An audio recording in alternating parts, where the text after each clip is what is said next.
ஒரு ஊர்ல மோட்டு குருவி அப்புறம் ரோசி குருவின்னு ரெண்டு குருவி காட்டுல வாழ்ந்துட்டு வந்தாங்க. ரொம்ப சின்ன கூட்டுல ரெண்டு குருவிகளும் வாழ்ந்துட்டு வந்தாங்க. ரொம்ப சந்தோஷமாவும் இருந்தாங்க. அப்ப ஒரு நாள் காட்டுல ரொம்ப பெரிய மழை புயல் வந்துச்சு. ரெண்டு குருவியும் ரொம்ப கஷ்டப்பட்டாங்க. ஏ ரோசி, ரொம்ப குளிர்துல, இந்த மழை எப்பதான் நிக்குமோ? எனக்கு வேற இந்த நேரம் பார்த்து சூச்சு வருது. ஹே மோட்டு, நானே குளிர்ல நடுங்கிட்டு இருக்கேன். இந்த நேரம் பார்த்து நீ பாத்ரூம் வருதுன்னு சொல்லிட்டு இருக்க. அப்படியே போ, என்ன பண்றது?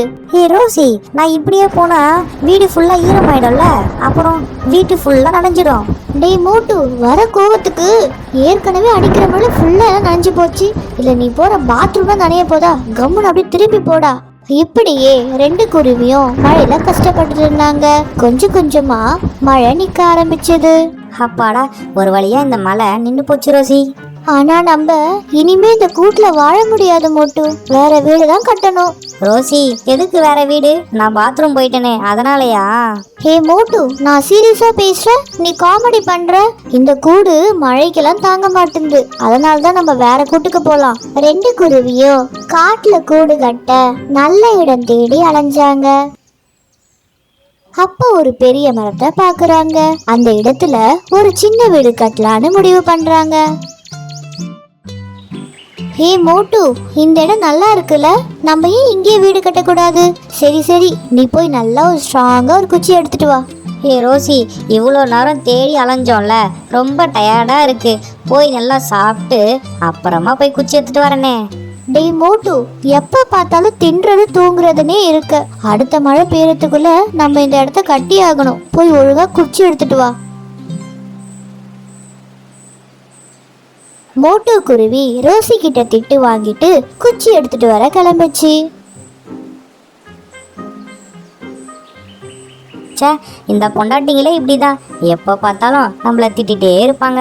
மனுஷங்க தான் கஷ்டப்படுறாங்கன்னு பார்த்தா இப்போ என்ன மாதிரி குருவிங்களும் கஷ்டப்படுதுங்க.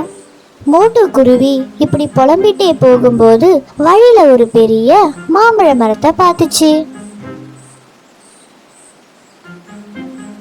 அடடா அடடா, பார்க்கவே செமையா இருக்கே. இன்னைக்கு ஒரு புடி பயங்கரமா சாப்பிட்றோம், கொரட்டை விட்டு தூங்குறோம். Always welcome you. இப்படி பேசிட்டே மோட்டு குருவி பழங்களை நல்லா சாப்பிட்டுச்சு. அப்பாடா, சாப்பிட்டு இந்த மாதிரி மல்லாக்கா படுக்கிறது எவ்வளோ சுகமா இருக்கு. ஆனா இந்த ரோசி குருவியை நினைச்சாதான் பயமா இருக்கு. அவ மட்டும் இப்ப என்ன பார்த்தா அவ்வளோதான். ஜாலியா சாப்பிட்டு என்ஜாய் பண்ண மோட்டு குருவிக்கு சாப்பிட்ட மயக்கத்துல ஒரு குட்டி தூக்கம் போட்டுச்சு.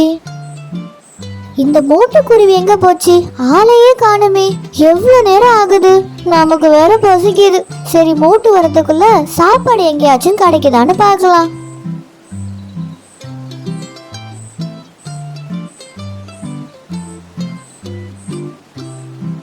அப்போ அந்த வழியா வந்த பென்னி குருவி மாம்பழத்தை எடுத்து வந்துடுச்சு.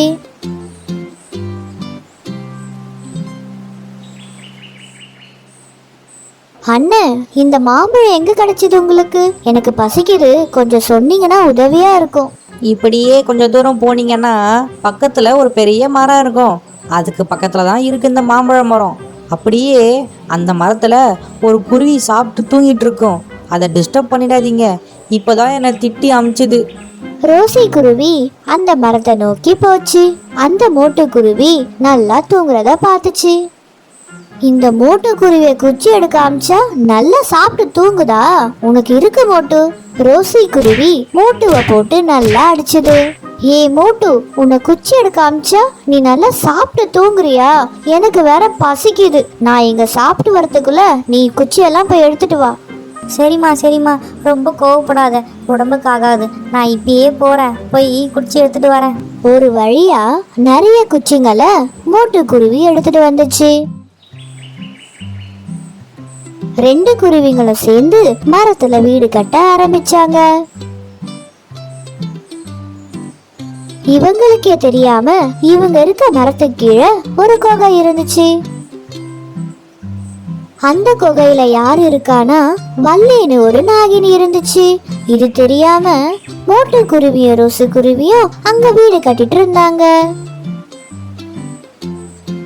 என்ன கேட்காம என்னோட மரத்திலேயே நீங்க வீடு கட்டுறீங்களா? உங்களுக்கு இருக்கு மொத்தமா. உங்களை ஒரு நாள் கவனிச்சுக்கிறேன். குருவிங்க சந்தோஷமா வீடு கட்டுதுங்க.